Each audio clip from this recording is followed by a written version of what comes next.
आपका क्या मानना है, क्या कहना है किसानों के ऊपर कि अब तक आपकी सरकार ने कितना मुआवजा उनको दिया है, या पिछले ही सरकार ने जो उनका कार्यकाल था उन्होंने कितना?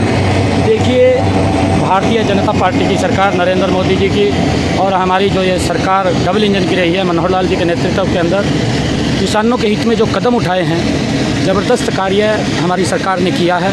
अगर मुआवजे की बात करें, इन 10 वर्षों के अंदर हमारी सरकार ने प्रधानमंत्री फसल बीमा योजना के माध्यम से हरियाणा के किसानों को 12,500 करोड़ रुपया किसानों तक उनके खराबे का पहुंचाने का काम किया। जबकि पिछले 10 वर्ष के अंदर कांग्रेस के शासन के अंदर मात्र 1156 करोड़ रुपया ही किसानों की फसल के खराबे का पहुंचा है, और पूर्व की सरकार का 270 करोड़ रुपया भी ये मनोहर लाल जी ने किसानों के खाते के अंदर पहुंचाने का काम किया है। ये पहली ऐसी सरकार है जो किसान हित के अंदर लगातार मजबूती से कदम उठा रही है। चाहे प्रधानमंत्री किसान सम्मान निधि हो, 2 लाख करोड़ रुपया किसानों के खाते के अंदर पूरे देश के अंदर लगातार पैसा पहुंचाने का काम नरेंद्र मोदी की सरकार ने किया है। और उसके साथ साथ प्रधानमंत्री कृषि सिंचाई योजना, अगर हम देखें 2014 से पहले जितने एकड़ में किसान अपनी फसल उगाता था उससे 2 गुना ज़्यादा अब फसल अपनी वो पैदावार करने का काम कर रहा है। उसका परिणाम ये है कि नरेंद्र मोदी की सरकार ने और हमारी डबल इंजन की सरकार ने मनोहर लाल जी के नेतृत्व में जो प्रधानमंत्री कृषि सिंचाई योजना थी उसके माध्यम से सब्सिडी दे करके, चाहे ड्रिप इरीगेशन है, चाहे स्प्रिंकल इरीगेशन है, उसके माध्यम से किसानों तक पानी पहुँचाने का काम ये पहली बार हमारी सरकार ने किया है, जिसका बड़ा लाभ ये किसानों को मिल रहा है। और उससे आगे भी मैं आपको बताना चाहता हूँ, नरेंद्र मोदी की सरकार ने जो कांग्रेस लगातार इस प्रकार का दुष्प्रचार कर रही थी कि एमएसपी बंद कर देंगे, लगातार एमएसपी भी देने का काम हमारी सरकार ने किया है। और उसके साथ साथ हरियाणा के अंदर हमारी सरकार ने 14 अन्य फसलें भी एमएसपी पर खरीदने का काम ये हमारी सरकार ने किया है। और उसके आगे भी मैं बताना चाहता हूँ, कांग्रेस की सरकारें पंजाब के अंदर भी रही हैं, राजस्थान के अंदर भी रही हैं, परंतु 2 फसलें जो केंद्र खरीदता था, गेहूं की और धान की, वही फसलें ही ये लोग खरीदते थे।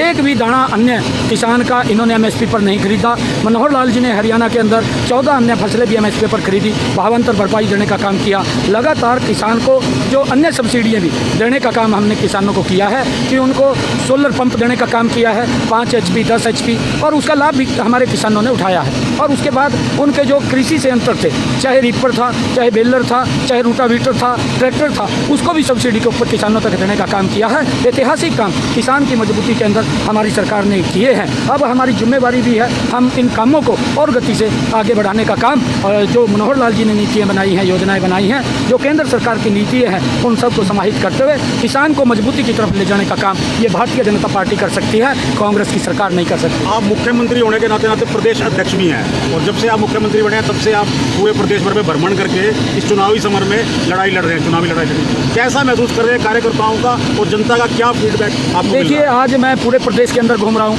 कार्यकर्ताओं का जोश देखने को मिलता है, आम जन का उत्साह, नरेंद्र मोदी जी की नीतियाँ और हमारी डबल इंजन की सरकार बहुत सारे काम किए हैं। अगर उनकी चर्चा करूंगा तो लंबा समय लग जाएगा, समय का भी अभाव है। आज लोगों में भी जोश है, युवाओं के अंदर भी उत्साह है, आज महिलाओं के अंदर भी उत्साह है, आज किसानों को जिस प्रकार मजबूती की तरफ ले जाने का काम किया उसके अंदर भी उत्साह है। आज गरीब के चेहरे के ऊपर भी मुस्कान लाने का काम इन 10 वर्षों में नरेंद्र मोदी की सरकार ने किया है। और आने वाले इस 2024 का जो चुनाव है, 25 मई को चुनाव होगा, 4 मई को रिजल्ट आएगा। जो देश बोल रहा है कि अब की बार 400 पार, उस 400 के अंदर हमारी 10 की 10 लोकसभा की सीटें बड़े मैंडेट के साथ हरियाणा के लोग जिता करके नरेंद्र मोदी जी को तीसरी बार प्रधानमंत्री बनाने का काम। करनाल से विधानसभा का चुनाव लड़ रहे हैं, लेकिन समय का अभाव है, जा नहीं पा रहे हैं, तो कैसा लग रहा है कि वहाँ कार्यकर्ता आपकी अनुपस्थिति में कैसा चुनाव लड़ रहा है? नहीं, देखिए, मजबूती से कार्यकर्ता लगा हुआ है। मैं वहाँ पर गया था और सभी कार्यकर्ताओं से मिला, आम लोगों से भी मिला, और बीच बीच में भी जाने का मेरा अवसर मिलेगा। मैंने उनको बताया है, करनाल के लोग इस बात को भी समझते हैं कि पूरे प्रदेश के अंदर जाना है,